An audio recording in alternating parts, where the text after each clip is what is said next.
राखी ने खिड़की के पास एक मेज पर कुछ पैसे रखे और सो गई। जब वह लौटी तो पैसा गायब हो गया। उसने अपने दोनों पड़ोसियों का सामने करने का फैसला किया।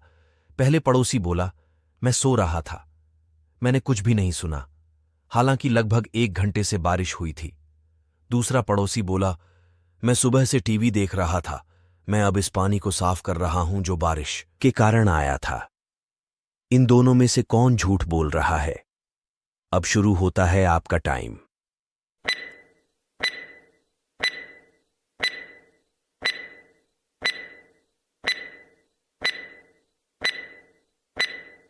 दूसरे पड़ोसन ने कहा, मैं सुबह से टीवी देख रहा हूं, फिर बारिश होने पर उसने खिड़कियों को क्यों नहीं बंद किया? इसका मतलब चोर दूसरा व्यक्ति है। एक शहर में 2 चोर रहते थे। एक दिन के समय लूटता था और दूसरा रात के दौरान लुटता था। दिन चोर ने पहले दिन के आइटम को लूट लिया। रात के चोर ने पहले रात को 2 आइटम लूट लिए। अगले दिन दिन चोर ने 3 वस्तुओं को लूट लिया और रात के चोर ने 6 वस्तुओं को लूट लिया। क्या आप विशेषण कर सकते हैं और अनुमान लगा सकते हैं कि अगले दिन चोर किस दिन वस्तु लौटेंगे? अब शुरू होता है आपका टाइम।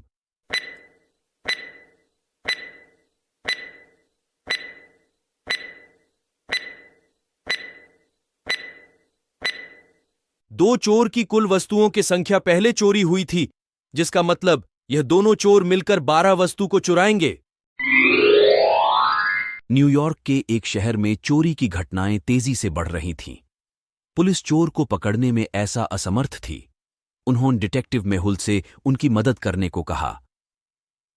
मेहुल ने समाचार पत्र में एक लेख प्रकाशित किया, जो कोई भी चोर की जानकारी देगा उसे 1 मिलियन का पुरस्कार दिया जाएगा। उसी दिन मेहुल एक व्यक्ति मिलने के लिए आता है और पुलिस स्टेशन पहुंचा। उन्होंने मेहुल को सूचित किया कि उन्होंने एक संदिग्ध व्यक्ति को 3 घरों को देखते हुए देखा, जैसा कि वह तय कर रहा था। घर कौन सा लूटा जाएगा? मेहुल तुरंत स्थान पर पहुंचा। क्या इन तीनों घरों को देख सकते हैं कि और अनुमान लगा सकते हैं कि किस घर में आगे बढ़ेगा? अब शुरू होता है आपका टाइम।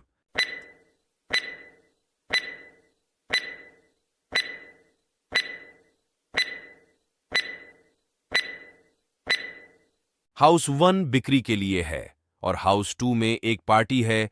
चोर उन्हें नहीं लूट सकता। चोर तीसरे हाउस में प्रवेश कर सकता है। आज सुबह एक सब्जी मार्केट को लूट लिया गया। डिटेक्टिव मेहुल चोरी की जांच करने के लिए मार्केट में पहुंचा। मालिक किसी ने मेरे से सिर पर मारा और पैसे चुरा लिए और मुझे छोड़कर भाग गया। मैंने कल का संग्रह यहां छोड़ दिया था और मेरे केवल 3 कर्मचारियों को इसके बारे में पता था। डिटेक्टिव मेहुल तीनों कर्मचारियों से पूछताछ। पहले कर्मचारी बोला, सर, जैसे ही मैं पहुंचा मैं मार्केट की सफाई शुरू कर दी। कल मार्केट बहुत गंदी थी। दूसरा कर्मचारी बोला, सर, कल हमारे पास बहुत ग्राहक थे, जिसके कारण सब्जियों को ठीक से व्यवस्थित नहीं किया गया था। मैं सुबह ऐसा करने में व्यस्त हूं। तीसरा कर्मचारी बोला, सर, मैं मार्केट में आया था कुछ समय के लिए, दोपहर का भोजन लेने के लिए चला गया। जब मैं वापस आया तो चोर ने सारा पैसा चुरा लिया और छोड़ दिया। इन तीनों में से कौन झूठ बोल रहा है? अब शुरू होता है आपका टाइम, कर्मचारी।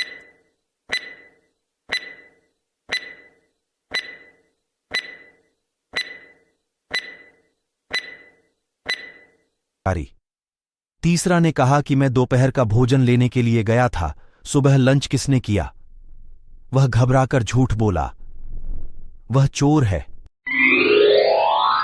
राकेश ने एक लॉटरी में 1 मिलियन रुपए जीते। उसने पैसे को अलमारी में रखा। अगले दिन जब उसने अलमारी खोली तो पैसा गायब हो गया। राकेश ने डिटेक्टिव मेहुल को बुलाया और सारी घटना के बारे में बताया। राकेश के 3 रूममेट थे। डिटेक्टिव मेहुल ने तीनों से पूछताछ की। सैम ने कहा, मैं राकेश के 1 मिलियन रुपए नहीं चुराए, कल मैं पूरा दिन पार्टी कर रहा था। एडी ने कहा, मैं कल अपनी चाची की जगह पर था और आज वापस आया हूं। मुझे लॉटरी के बारे में कुछ बता। अभियान ने कहा, राकेश ने लॉटरी के बारे में किसी को नहीं बताया। मुझे इसके बारे में अभी पता चला। इन तीनों रूममेट में से चोर कौन है? अब शुरू होता है आपका टाइम। यदि